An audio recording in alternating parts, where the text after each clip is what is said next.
سلێمانی لە نێوان بە حەشارگەبوونی گروپە چەکدارەکان و هەڕەشەکانی ئیسرائیلدا.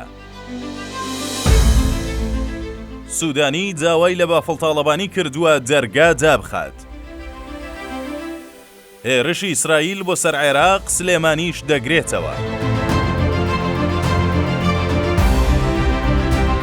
ئیسرائیلیەکان بە دیاریکراوی ماوەی 15 ڕۆژە لە ئاستی باڵای حکوومەت، وەزارەتی بەرگری، ئۆپەراسیۆنە تایبەتەکان و چەندین ڕێگەی جیاجیاوە پەیامی توندی هێرشکردنە سەر عێراق و گروپە چەکدارەکان دەدەن و دەڵێن لۆکەیشنی نوێی جەنگی ئیسرائیل عێراقە و لەو جەنگەدا دەست لە هیچ کەس و لایەنێکی داواکراو ناپارێزرێت. محەممەد شیع سوودانی لە کۆبوونەوەی هەفتەی پێشووی چوەرچێوەی هەماهەنگی هۆشداری توندی بە لایەنە شیعەکان و بەرپرسی گروپە چەکدارەکان داوە کە وڵاتەکە توانای نییە جەنگ لەگەڵ بەهێزترین و پڕچەکترین دەوڵەتی ناوچەکەدا هەڵگیرسێنێت. سوودانی گوتوویەتی نابێت عێراق ببێتە لوبنانی دووەم. قاسم عەرەجی ڕاوێژگار یاسایشی نیشتمانی عێراق هەفتەی پێشوو بە پەلە خۆی گەیاندە سلێمانی و لە کۆبوونەوەیەکی دوو کاتژمێریدا هۆشداری توندی بە بافڵتاڵەبانی و بەرپرسانی ئەمنی سلێمانی داوە و پێی گوتون یاریکردن بە ئاگر هەر بە تەنها خۆتان ناسووتێنێت، بەڵکو تەواوی عێراقی پێوە دەسووتێت. مەبەستی عەرەجی دەرگاکردنەوەی بافڵتاڵەبانیە بەڕووی تەواوی ئەو فەرماندە و پلەدارانەی گروپە چەکدارەکان کە لە ناوچەکانی خۆیان هەڵاتون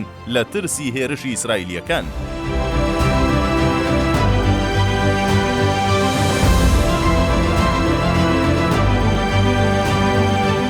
چەند ڕۆژێکە دەیان درۆنی جەنگی بە ئاسمانی سلێمانیدا و بە دیاریکراوی بە ئاسمانی فەرماندەیی هێزەکانی هەفتە و ئاسمانی دەباشاندا دەسوڕێنەوە و چاودێریە و ناوچانە دەکەن.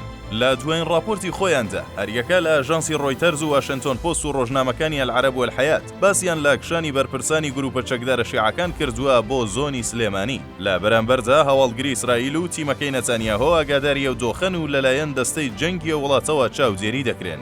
ڕۆژنامەی وەدیع و تەحرەنوتی ئیسرائیلی لە زاری گەورە بەرپرسێکی سوپای وڵاتەکەی بڵاوی کردوتەوە. ئەوان زانیاری وردیان هەیە کە بەرپرسی گروپە چەکدارەکانی شیعی عێراق، گروپە هاوئاواز و دەست و پەیوەندیەکانی ئێران لە ترسی هێرشی چاوەڕوانکراوی ئیسرائیل هەڵاتون بۆ شاری سلێمانی لە هەرێمی کوردستان و لەوێ خۆیان حەشار داوە.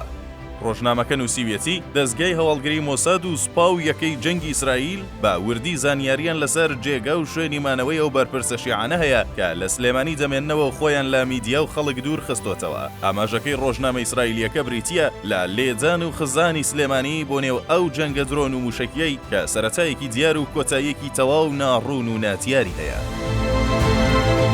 سەرکردەی گروپە چەکدارەکان و بەرەی مقاومە ئەو بەرەیەی بە موشک و درۆن هاوکاری ئێرانە لە لێدانی ئیسرائیل، تەنانەت ڕوویان نەکردوتە خودی ئێران خۆشی، بەو پێیەی خودی سەرکردە ئێرانیەکانیش لە ژێر هەڕەشەی هێرشی چاوەڕوانکراوی ئیسرائیلدان تا کار گەیشتۆتە ئەو شوێنەی ڕابەری وڵاتەکە و وەزیری بەرگری و بەرپرسی ئیتلاعات گۆڕدراوە. هێرشە چاوەڕوانکراوەکەی ئیسرائیل هێرشی مەیدانی نابێت، بەڵکو وەکو شارەزایانی سەربازی و جەنگی دەڵێن جەنگی ئەم جارە تەنها جەنگی درۆنە زیرەکەکان و موشەکە دوورمە و دا و وێرانکەرەکان دەبێت، هەروەکو ئەوەی لە باشووری لوبنان ڕوویدا و تەواوی بەرپرس و سەرکردەکانی حیزبوڵڵا بە تەنها موشەکێک ورد و خاش کران. زیانەکانی تێوەگلان و خزانی سلێمانی بۆ نێو جەنگی بە وەکالەتی گروپە چەکدارەکانی سەر بە ئێران دژی ئیسرائیل باجی قورسی دەبێت. هەر بۆیە محەممەد شیع سوودانی دوو جار قاسم عەرەجی ناردۆتە لای بافڵتاڵەبانی و داوای کردووە دەرگای ئەو میوانداریە شومە دابخات.